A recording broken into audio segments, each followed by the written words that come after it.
Hello and welcome everyone to Computer Science Class 11 lectures. Today we will be starting with Unit 1, Computer System and Organization. The first topic that we have to study is Computer System.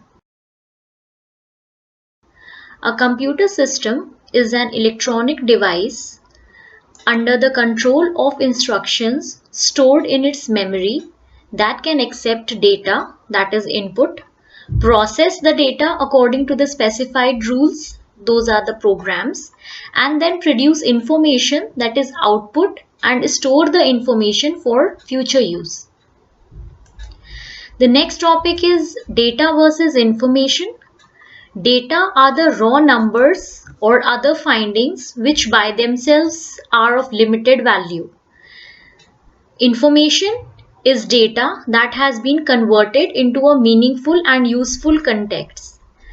For example, if I say Ram 32 and Ghaziabad, these are the raw facts.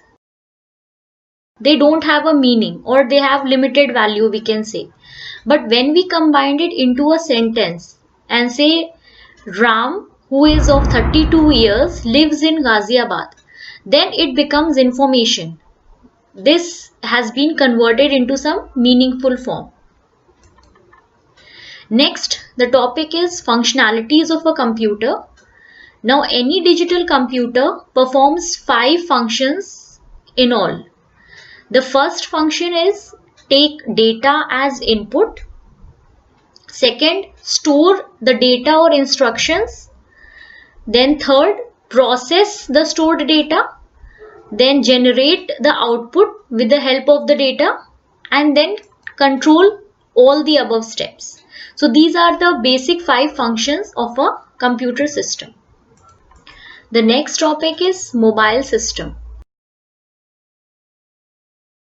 A mobile system or a mobile phone is essentially a two-way radio consisting of a radio transmitter and a radio receiver. The basic mobile phone components are a circuit board which acts as the brain of the phone, an antenna, LCD, that is liquid crystal display, a keyboard or touch screen, a microphone, a speaker, and a battery. Then we have different types of touch screens. First is TFT, that is thin film transistor. Second is IPS, in place switching. Third is resistive and capacitive. Fourth is OLED, that is organic light emitting diode. So the first one, that is TFT. In this, the LCD display is used for better image quality and high resolution. Since they are cheap to manufacture, they are found in budget phones usually. Second, IPS. In this, LCDs are somewhat the advanced version of TFT LCDs in a way that they offer improved displays and are more battery friendly. Hence, they are found in high-end phones. Then in resistive and capacitive, there are generally two types of touchscreen LCD displays, resistive and capacitive. So resistive touch screen, it has two layers of conductive material with a small gap between them, while capacitive touch screen consists of a layer of glass coated with transparent conductor. Now capacitive screens tend to be more responsive than resistive screens and are therefore found in high-end phones mostly. Last, OLED. It is a newer technology used in mobiles and monitors for display, and they are better than LCDs because they offer fast response time, wider viewing angles and higher brightness. AMOLED, that is active matrix organic light emitting diode, and super AMOLED displays, they are the types of OLED display. And OLED types include passive matrix OLEDs and active matrix OLEDs and a transparent OLEDs. Next, we have smartphones, batteries and their types.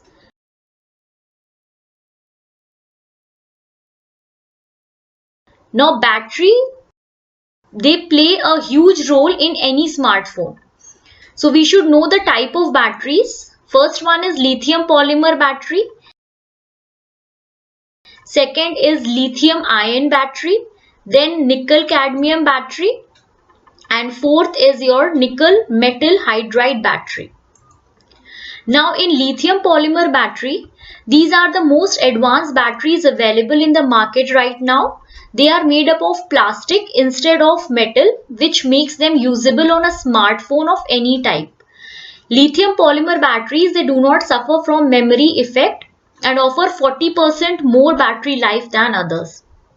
Second, lithium ion batteries, they are the advanced batteries and allow for a high charge capacity based on the size and weight of the battery. However, these are slightly expensive, so these lithium ion batteries, they will not remember the charge cycle, and so as a result the battery capacity will not be reduced. In nickel cadmium battery, what happens is that there are cells that suffer from memory effect, and the memory effect will result in reducing the capacity of the battery and its lifespan as well. Last, nickel metal hydride batteries. These are the kind of an upgrade to the nickel cadmium batteries, and they boast of the same size as the latter one. That is, the size is the same. And nickel metal hydride batteries, they offer 30 to 40% more battery power than the others. Then a very important point to be remembered here is that battery size is measured in mAh. Okay, and the full form of mAh is milliampere hour. So like 200, 2000, 4000, these are all the measurements of the battery. The next topic that we have to cover is mobile system organization. Now in mobile system generation, there is this diagram, this you can see over here. So in this diagram, basically you can see the various parts of a mobile system. The SIM, here you insert the SIM, then you have a battery management where you have battery pack, battery management, the charger, then the display subsystem, which consists of the touch interface, keyboard and display screen.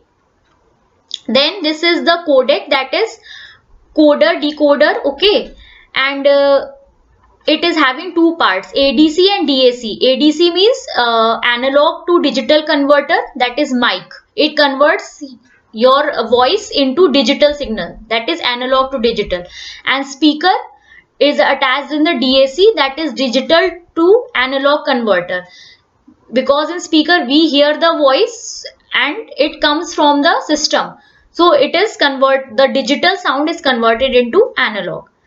Then we have memory in the mobile system, RAM and ROM. Two types of memories are there, random access memory and read only memory.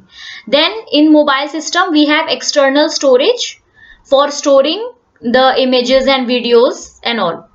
Then we have a camera unit for signal image processing and signal processing. So this was all for this session. Now we will continue this unit in the next session. Thank you.